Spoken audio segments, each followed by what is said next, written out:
Hi friends, welcome back. In our previous session, we have seen analogy for amplifier effect. Yes, I understand. Still, there are some confusions because the flow was not properly visible.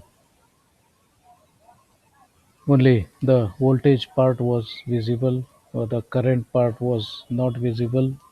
So, to make sure that current part is visible, let us have another experiment. So let's assume that there is a pipeline with a wall.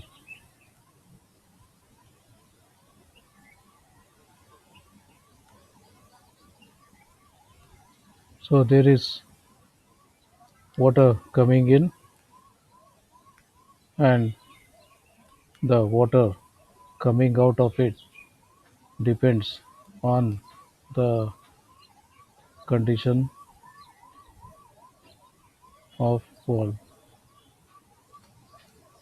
And this wall is a continuous type of wall. That means the more it is turned, the more wider the channel will be open and more water will be allowed.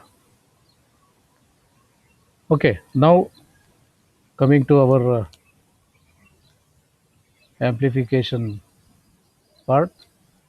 So the common confusion is the there is something like magic which converts small power into large power, small voltage into large voltage. No, nothing like that. There is no coming extra here. But what is actually happening is there was extra power already, and our input is just modulating it, similar to the experiment we are going to conduct now. So there is a source of water, or we can say it emits water. So how much water you want, you can get from this. Then there is someone who is going to collect the water, and this definitely is our base if you talk in terms of transistor language. Now what happens? A small change here is going to make large change here. So a small change here is going to make large change here. So in change I mean the amount of energy you spend to make change here is so small compared to the amount of energy we spend to get so much of water out here.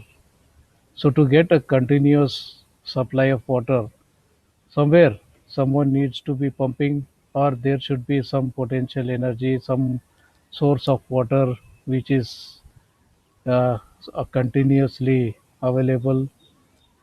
So that has got a almost infinitely large amount of energy so that it keeps pumping water into our pipeline. If there is no energy, water would never flow. Whether the wall is open or closed doesn't make any difference. So what is happening?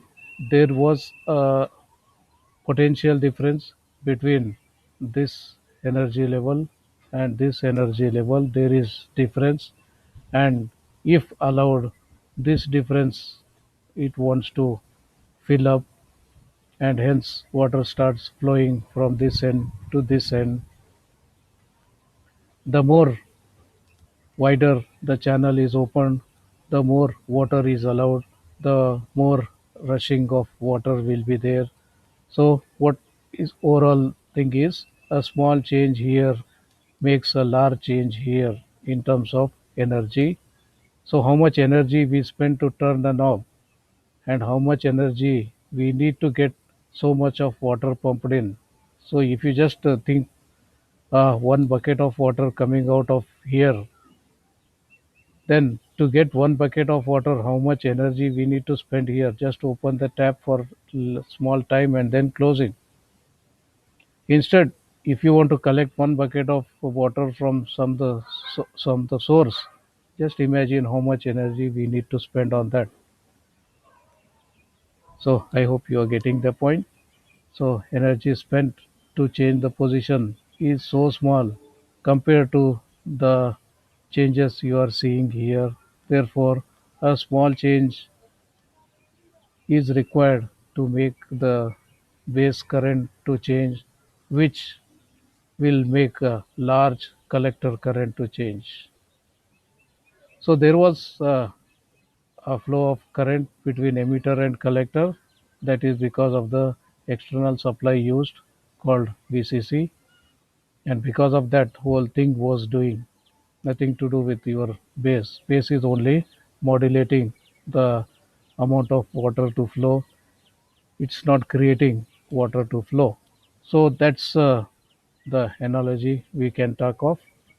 The same thing now we can connect it to the other one where this end is your source of water and this end is the one which is draining the water, and here we have the gate. Heard somewhere these names? Yes, definitely. This one we are talking about field effect transistor. So a source water comes in from the source, goes to the drain, and the flow of water is controlled by the gate. The only difference between these two is if you're talking about the transistor, then this is something to do with the push type. There is spring arrangement, and more you push, more water comes out. But if you want steady water to come out, then this has to be pushed. So you should keep on pushing it all the time as long as you want it. Therefore, you need to continuously spend some energy. Whereas this one is like a tap where only orientation of the tap is going to decide how much of water to flow in. Okay, now what are you doing? You just keep changing this position, whether by uh, pushing this tap, pulling this tap, or by rotating it clockwise, anti-clockwise by some angle. Then what you are doing is you are